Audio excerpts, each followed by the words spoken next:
Akhirnya dalam sidang yang digelar di Pengadilan Militer 1-05 Pontianak, Kalimantan Barat, Prada Yuwandi, seorang anggota TNI yang menjadi terdakwa pembunuhan terhadap Sri Mulyani, gadis asal Pontianak, divonis penjara seumur hidup. Tentu bukan hanya itu saja, Yuwandi harus mencopot seragam militernya sebab dipecat dari kedinasan militer. Rupanya, korban sudah hilang sejak 5 bulan yang lalu atau setengah tahun sebelumnya. Bagaimana rangkaian peristiwanya? Inilah cerita kriminal di Aksanation YouTube channel. Jangan lupa subscribe.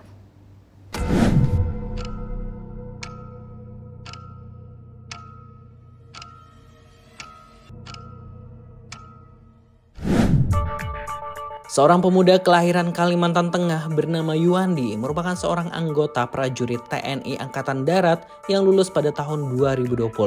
Yuwandi lulus lewat pendidikan di Singkawang, Kalimantan Barat. Dia pun dilantik dengan pangkat prajurit 2 atau Prada. Impian menjadi seorang prajurit anggota TNI pun telah diwujudkannya.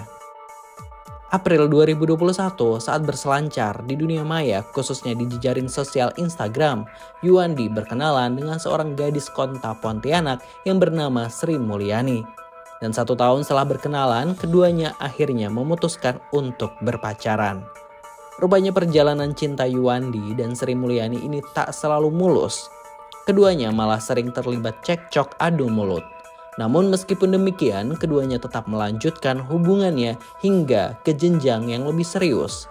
Mereka akhirnya memutuskan untuk bertunangan. Sejak berpacaran dengan Yuwandi, Sri Mulyani memang sudah memberikan segalanya kepada kekasihnya itu. Keduanya diketahui sering melakukan hubungan intim. Sri Mulyani pun kerap datang berkunjung ke tempat Yuwandi berdinas. Usai bertunangan, Prada Yuwandi dipindah tugaskan di PLBN Aruk Sambas. Sri Mulyani masih beberapa kali mengunjungi tunangannya itu saat libur. Hingga akhirnya hubungan mereka putus. Pertunangan yang baru seumur jagung pun akhirnya kandas. Dan setelah itu Yuwandi pun akhirnya punya kenalan baru, yaitu wanita lain di Sambas. Sebut saja namanya Yanti, seorang yang memiliki usaha salon. Tentu Yanti pun langsung menggantikan posisi Sri Mulyani melayani nafsu Yuwandi di Sambas. Kemudian Yuwandi mendapatkan kabar jika mantan kekasihnya yaitu Sri Mulyani hamil dan meminta pertanggungjawabannya. Namun Yuwandi merasa jika mereka sudah putus lama dan tak mungkin Sri Mulyani hamil oleh dirinya. Bak habis manis pah dibuang, tentu Yuwandi menolak mentah-mentah permintaan Sri Mulyani yang memintanya bertanggung jawab. Dan Sri Mulyani pun mengancam akan melaporkan ke polisi militer jika dia tak mau bertanggung jawab atas anak yang dikandungnya. Jelang akhir Desember 2022, Sri Mulyani ini nekat menempuh perjalanan 6,5 jam dari kota Pontianak menuju Sambas tempat Yuwandi bertugas di pos Aruk. Untuk menemui Yuwandi meminta pertanggungjawaban. Sambas merupakan titik yang dekat dengan perbatasan Indonesia-Malaysia.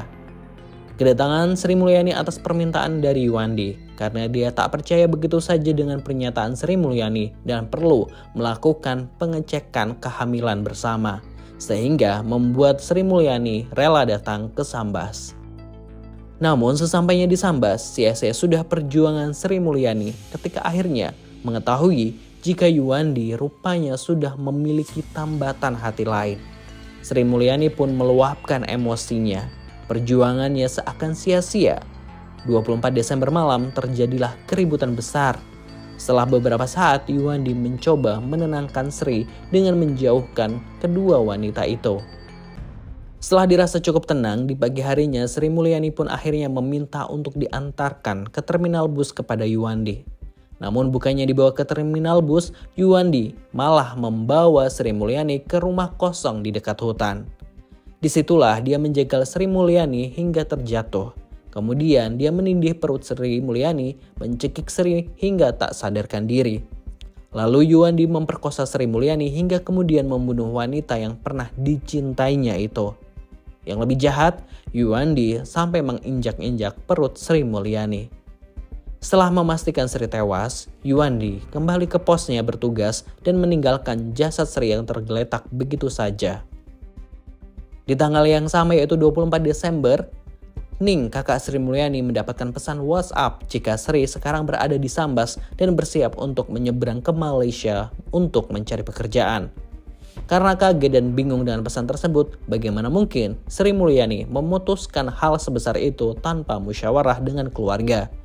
Keluarga pun langsung melaporkan hal ini kepada kepolisian atas hilangnya Sri Mulyani.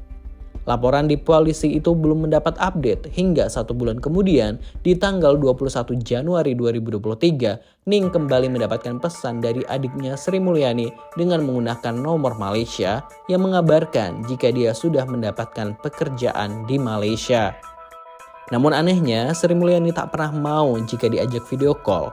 Ini membuat keluarga curiga, apa yang membuat adiknya tak mau video call? Bukankah itu hal yang kerap dilakukan keluarga mereka? Dan puncaknya di akhir Mei 2023 atau 5 bulan kemudian, seorang warga desa Sembuga, Sambas menemukan kerangka manusia di lahan kosong saat hendak mencari kayu bakar. Tim Inavis pun melakukan olah TKP hingga diketahui jika kerangka itu merupakan Sri Mulyani yang pernah dilaporkan hilang sejak Desember 2022 silam.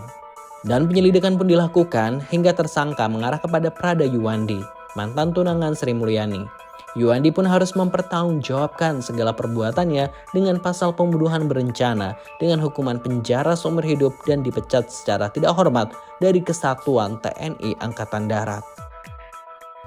Tidak ada kejahatan yang sempurna, apalagi bahkan yang dilakukan oleh seorang yang memiliki kewenangan gitu ya, atau yang berseragam sekalipun, bahwa semuanya akan terungkap pada waktunya. Dan pastinya kita selalu harus hati-hati apalagi dalam menjalin sebuah hubungan asmara meskipun dengan orang yang kita cintai, tapi jangan 100% percaya. Jangan lupa subscribe Aksa Nation. Terima kasih. Wassalamualaikum.